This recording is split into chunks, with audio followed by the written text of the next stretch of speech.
Hey everyone, welcome back. Today I'm reviewing a shoe that's fresh on the scene and bringing some real design heat.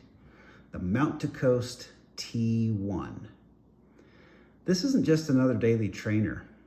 It's a minimal, purpose-built piece of gear that's doing things differently. From the materials that they use to the way it fits your foot. And yeah, there's a rocker geometry here that had me adjusting my stride a little bit, so let's get into that. Here's a quick rundown. 4mm drop, which seems to be kind of the standard for mini trail shoes out there these days. The Mount to Coast T1 is just under 10 ounces, I think for a size 9. And it's got Mount to Coast's own LightCell foam. LightCell is soft. It's not mushy. It's got a really smooth transition, but more on that in a minute. Let's talk about the upper. The upper is one of the most refined uppers I've seen on a debut shoe. Now, of course, Mount to Coast has some other shoes, but this is their debut trail shoe. It's engineered mesh, it's breathable, it's supportive, it's clean. There aren't any like plastic overlays or wild logos. It's just kind of smart patterning and really intentional with the material choices. I really like it. It's super sharp looking. Now you'll notice this twin lacing system. This is one of the first things you're gonna notice when you pick up this shoe. So there's 2 rows of eyelets here, and this isn't just a gimmick, like they really thought about this.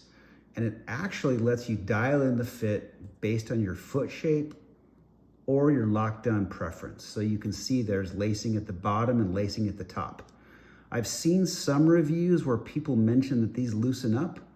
They've stayed pretty tight on my feet, but it's a pretty smart idea. If you want more freedom or more volume midway on a long run, you can make those adjustments. Pretty simple and pretty cool.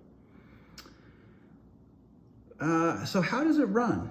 You know what? First step in, it's very comfortable. The shoe really kind of disappears under your foot once you get everything dialed in. You will notice on the heel that there is some heel rocker. This threw me off just a little bit. I think it's designed to guide you forward, but I actually felt like it was nudging me back on my heels just a little bit at first. So I had to calibrate my stride just a little bit. Over time, I've started to sync with it.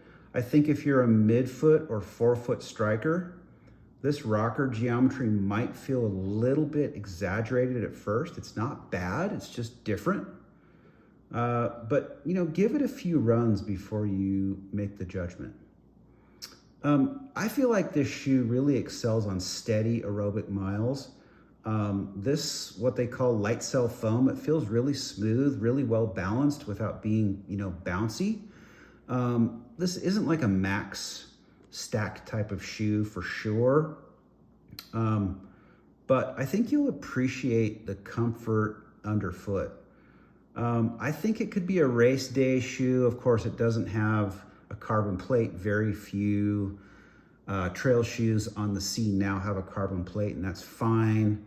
I think the jury's out on if that's really going to work or be a long-term issue. But I think for daily training, it really delivers a calm, grounded ride. So let's talk about the outsole and durability. So, everybody's got a Vibram sole these days. Mount to Coast is no exception. And for good reason. Vibram soles are the best.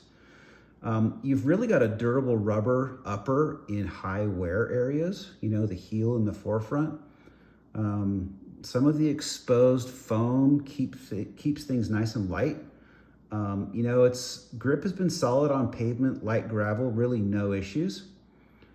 I haven't run any super long runs in this shoe yet, but it feels good. Let's talk about fit and comfort. The fit is true to size for me. I typically wear a 12, and with this shoe, gosh, I really like roomy toe boxes, and they did a great job on the toe box in this shoe. They've got kind of a midfoot wrap inside the shoe, which feels really secure.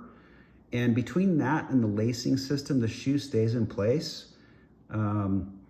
And again, the toe box is actually, when I looked at these online, the toe box looked kind of small, but when you put it on, it really is fairly roomy. It feels great.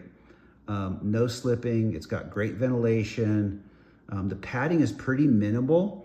The tongue is quite thin. I can feel the laces just a little bit if I wear a thinner pair of socks.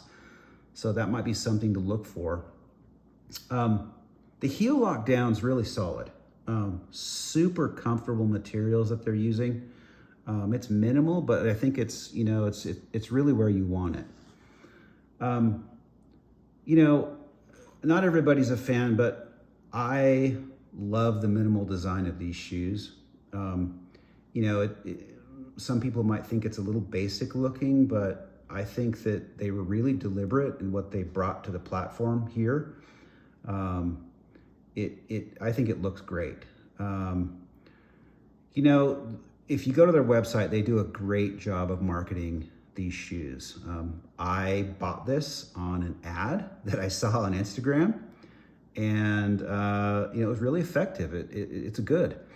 And I want to say another thing about their customer service. So I ordered the shoe, then I watched a review of the shoe, which had a 10% off code.